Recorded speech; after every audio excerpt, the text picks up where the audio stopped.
আসসালামু আলাইকুম সবাইকে। অনেক ব্যস্ততার কারণে এই যে আমার বারান্দা বাগানের কোনো গাছের যত্ন করাও হয় না ভালো মতো। গাছগুলোর এই অবস্থা, এই যে দেখেন, এগুলো হচ্ছে ধনিয়া পাতা, অ্যালোভেরা। আর এই যে আরও একটা বেগুন হয়েছে, কালো বেগুন লম্বাটা।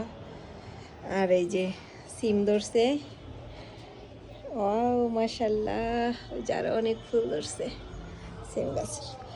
তারপরে মরিচ ধরতেছে, এই যেদিকে অনেক মরিচ ধরতেছে, মাশাল্লাহ অনেক মরিচই ধরতেছে, ফুল আছে অনেক।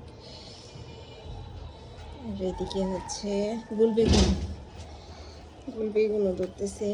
ওই যে গুল বেগুন বইলে দিছি, এগুলো কি লম্বা লম্বা হইব কিনা কেমন জানি লাগে, বড় হইলে বোঝা যাবে। কয়টা ধরছে, একটা, আরো ফুল হয়েছে, ধরবো আরো মনে হয়। এই যে একটা, এটাতেও ফুল হয়েছে।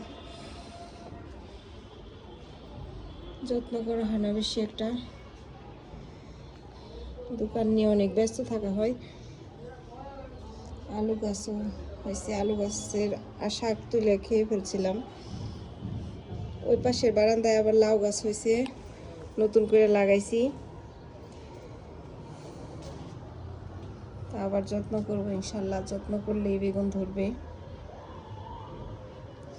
আর এই যে তরকারি শুকলা দিয়া আবার নতুন করে সার তৈরি করতে হবে, কইরা পরে দিতে হবে গাছের গোড়ায়।